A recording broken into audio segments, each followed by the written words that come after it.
Sense and Sensibility by Jane Austen. Chapter 1.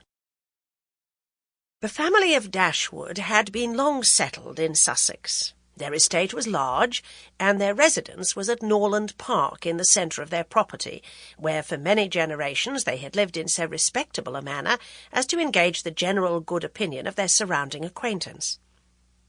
The late owner of this estate was a single man who lived to a very advanced age, and who for many years of his life had a constant companion and housekeeper in his sister. But her death, which happened 10 years before his own, produced a great alteration in his home.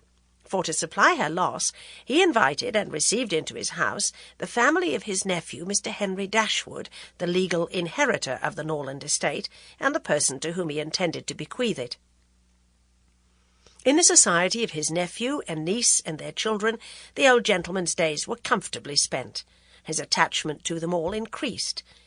The constant attention of Mr. and Mrs. Henry Dashwood to his wishes, which proceeded not merely from interest but from goodness of heart, gave him every degree of solid comfort which his age could receive, and the cheerfulness of the children added a relish to his existence. By a former marriage, Mr. Henry Dashwood had one son, by his present lady 3 daughters. The son, a steady, respectable young man, was amply provided for by the fortune of his mother, which had been large, and half of which devolved on him on his coming of age. By his own marriage likewise, which happened soon afterwards, he added to his wealth. To him, therefore, the succession to the Norland estate was not so really important as to his sisters, for their fortune, independent of what might arise to them from their fathers inheriting that property, could be but small. Their mother had nothing, and their father only £7,000 in his own disposal, for the remaining moiety of his first wife's fortune was also secured to her child, and he had only a life interest in it. The old gentleman died. His will was read, and, like almost every other will, gave as much disappointment as pleasure. He was neither so unjust nor so ungrateful as to leave his estate from his nephew, but he left it to him on such terms as destroyed half the value of the bequest.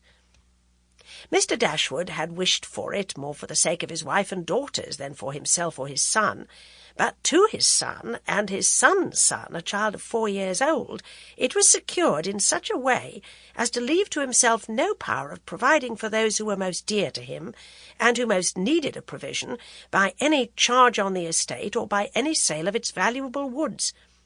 The whole was tied up for the benefit of this child, who, in occasional visits with his... Sample complete.